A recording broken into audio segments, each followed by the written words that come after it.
Hey guys, Britta Albert here.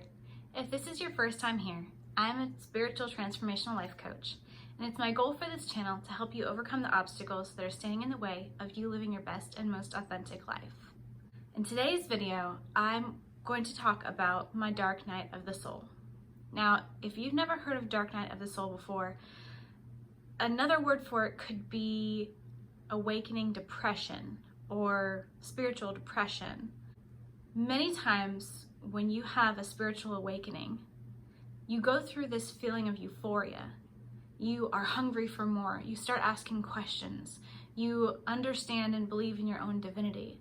Then when you start to really unravel reality, real reality from the 3D physical world, it can be a shock to your system. It can feel like the ground is literally fallen from beneath your feet.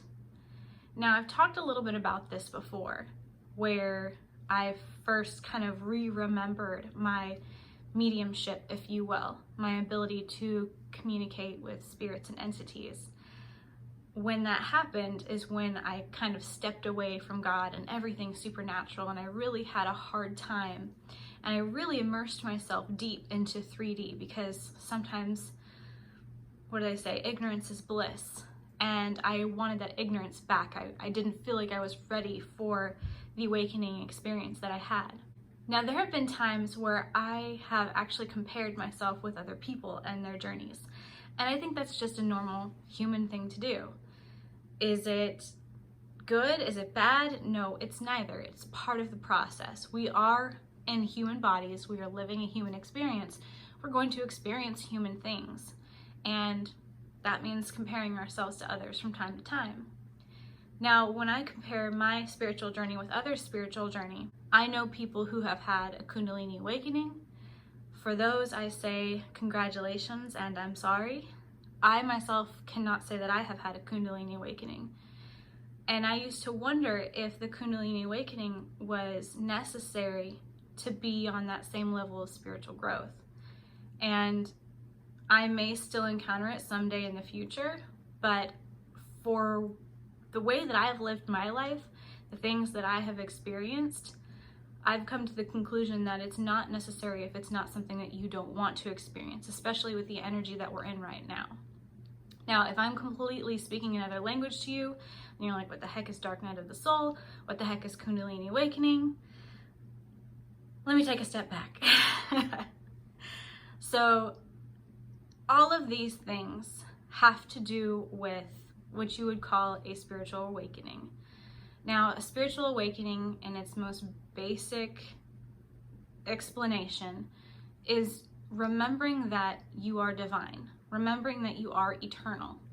And if you've had any kind of upbringing with religious background, this should not be a scary concept for you, nor a difficult concept. Because for Christianity, for example, which is the one I can speak to the most, because that's where I was raised, you are led to believe that if you accept Jesus as your Lord and Savior, that you go to heaven and you have eternal life. And if you don't, then you go to hell and you have eternal damnation.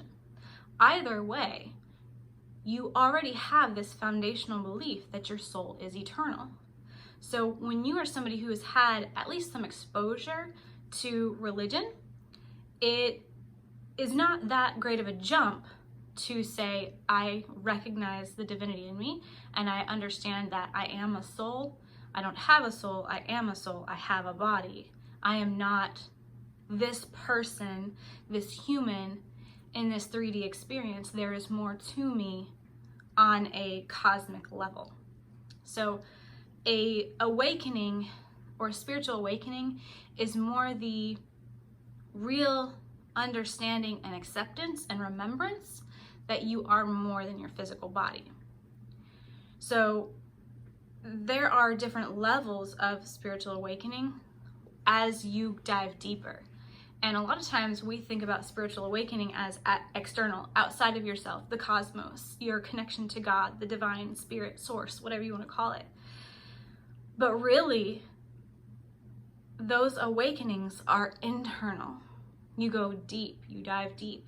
And from my experience, you have a lot of mini awakenings. Some people can pinpoint their spiritual awakening to a certain day or event.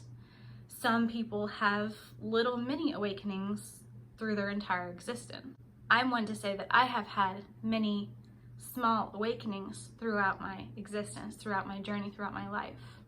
Sometimes there are things that I have repressed and I remember later. So I actually wasn't sure if I had a dark night of the soul because of these mini awakenings.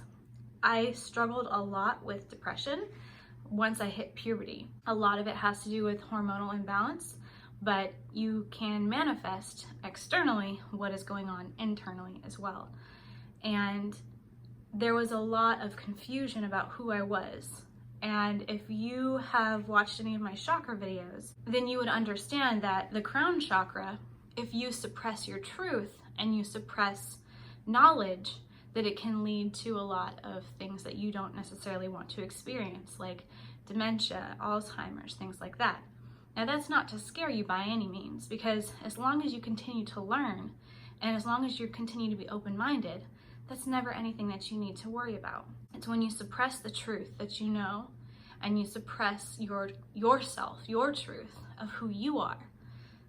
The world can be whatever it is, but if you are suppressing who you are to yourself and not acknowledging, even at least to the quietness of a silent room, who you are to yourself, then that's where that suffering comes from. That's where we push things aside, where we decide, no, this part of me is evil, this part of me is bad, this part of me is blasphemous, this part of me is sinful. Whatever it is that we separate ourselves into these different categories is where we dive when we go through the dark night of the soul. The dark night of the soul is really diving deep into our own psyche, into our traumas. And it's the stage before the healing, but also it is the catalyst for the healing. With the dark night of the soul, when you have a spiritual awakening, you reach a point where you have to choose. And it's most of the time very, very intense, where it's almost like I have to heal this and I need to move on, or I don't want to be here anymore because I can't continue to live this way. And I got to that place when I was in middle school. I was at that place again in high school, but the worst of it was when my mom and my brother died in a car accident, and just a few months later, I became pregnant with my son. That pregnancy was so divine. And the religious side of me says, no, that was sinful, that was bad. You had sex before marriage. Oh my goodness. I know that my son saved my life. And everything is divine. Yes, I have free will. But I also know that the way that I responded emotionally to the loss of my mom and my brother was because I didn't know who I was. I couldn't love myself. I couldn't hold myself. I sought comfort where I felt safe, and that was in the arms of my fiance. Throughout my pregnancy, I experienced the deepest darkness. To say dark night of the soul is putting it light. Dark night of the soul can last for months. And I don't say this to scare you, and I don't say this to discourage you. I say it to let you know that you're not crazy, and I say it to let you know that you are absolutely not alone. And I guarantee you it is temporary. And what it does, it's like the refiner's fire. It molds you, and it starts to burn away all of this fluff of who you thought you were. Before this very, very intense dark night of the soul that I experienced throughout my pregnancy with my son, I was a teenager. I was 19, and I was all about myself. I was selfish. I only cared about myself. Yes, I loved people. I loved my friends. I loved my family. But truthfully, I came first. My needs came first. I treated people like crap. I know I did. I love that me, that I used to be, because I understand where she was coming from and why. I understand how lost she was and how much she just wanted to be loved, how deeply she wanted to love herself and accept herself, and she just didn't know how. Everything that she felt about herself was wrong. She felt like she was a freak. She felt like she was crazy. She felt like she was ugly. She felt like she was fat. She felt like all of these standards she couldn't live up to. This is a very, very common story. But what the dark night of the soul did for me, that deep, deep, dark depression where I literally had to breathe every day and stay really present. I had to choose to continue to live.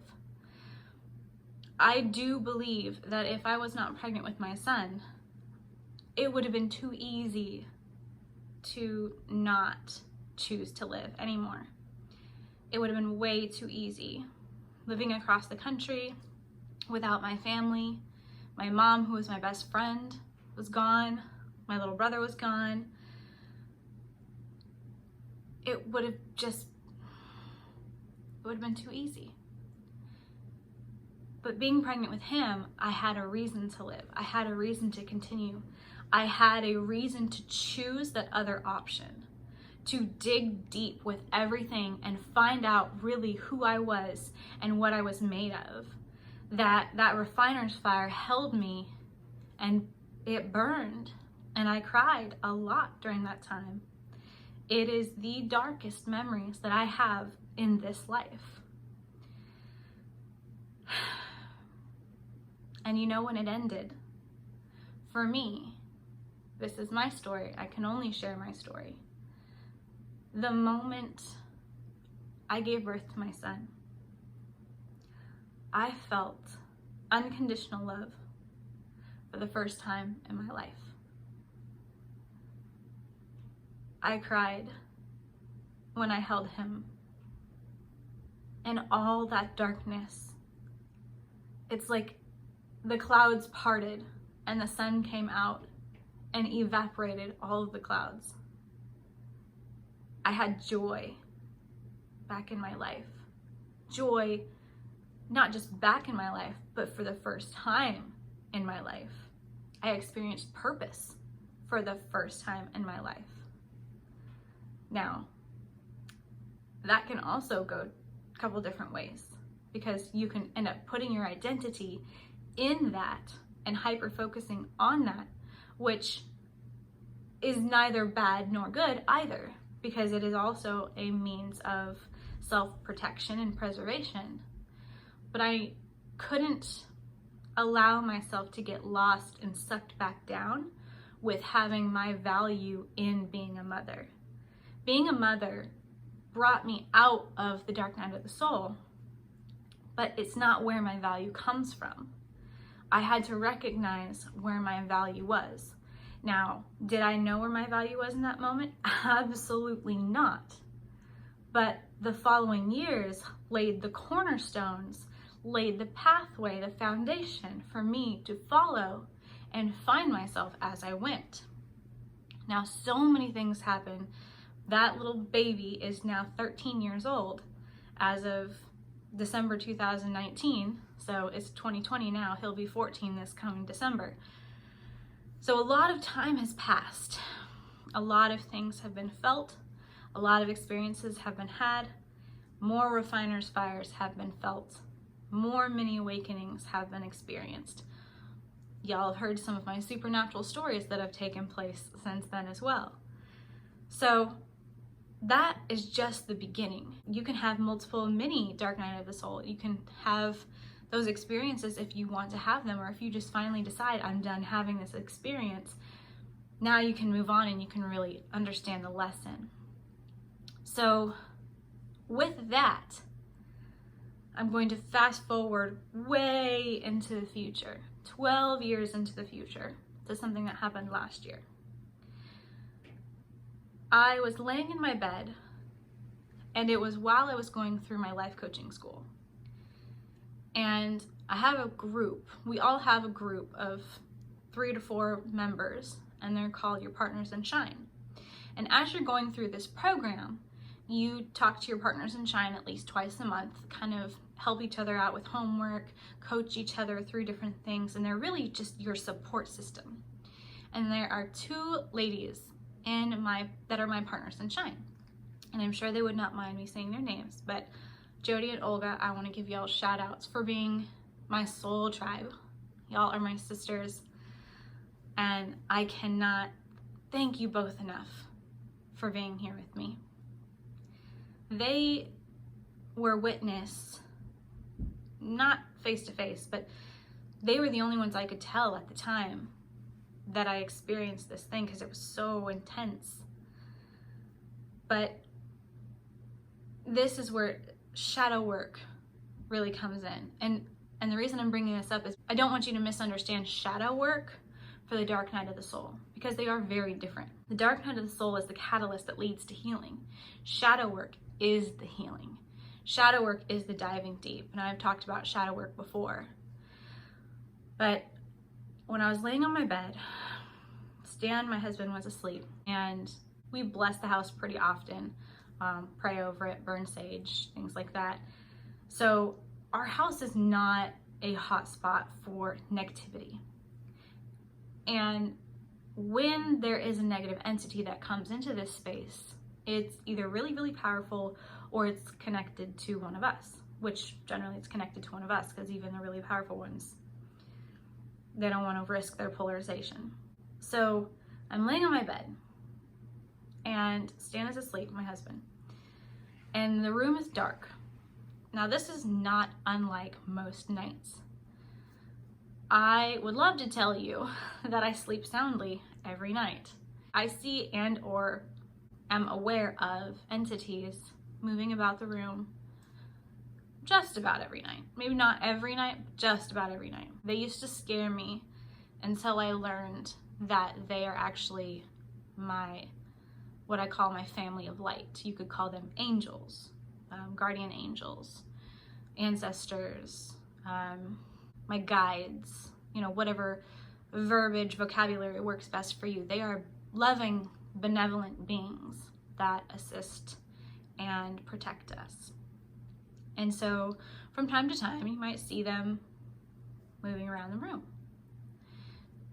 Now, I felt something in the corner of the room, which the way that the bed is set up is actually straight across from me. And there was a dark entity crouched in the corner. And I was not sleeping, I promise you that.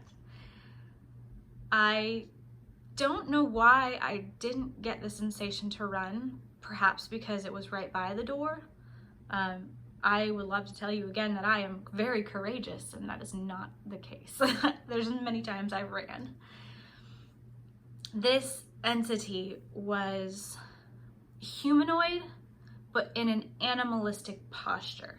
So what I mean by that is, imagine a coyote or some sort of wild animal that you corner, and the posture, the shoulders up, the arms stretched out in front, trying to push away from you, distance itself as much as it can from you before it tears your face off.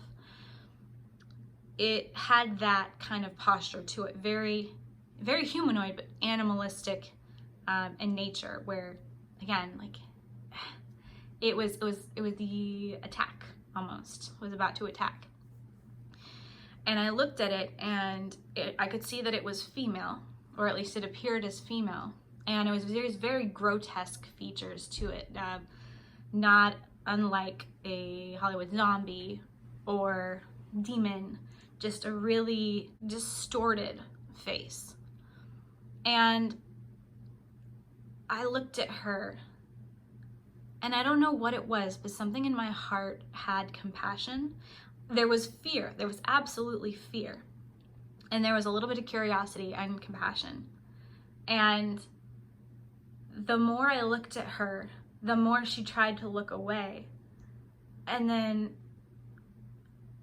I don't even know what happened. I wish I could tell you what it was that happened, but it was something in me that happened. I know that because when she looked back at me, I was staring at myself. Now, the reason that this is profound is because what we look at as demons is the parts of us that we have pushed aside, that we have deemed as evil or bad, the emotions that we don't allow ourselves to feel, the fears that are unspeakable, the desires that are disgraceful. Whatever it is that you hate in somebody, you're seeing as a mirror held up to you, and it's what you hate within yourself.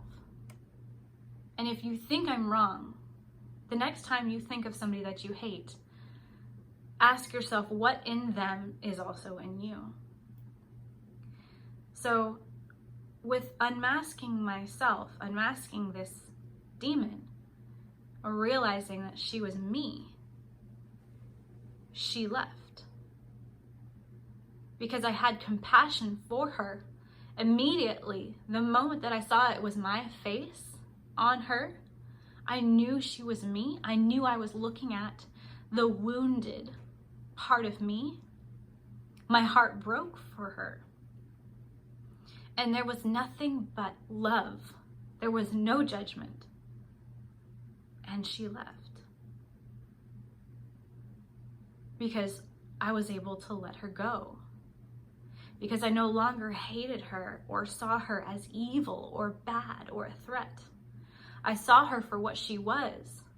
She was hurting, and she was scared, and she was angry, and that anger was a wall that she put up to cover her pain. Now, I am lucky enough that I have two amazing women, again, Jody and Olga, my partners in Shine, that I was able to share that experience with. When I was younger, I didn't have anybody that I could share these kind of experiences with.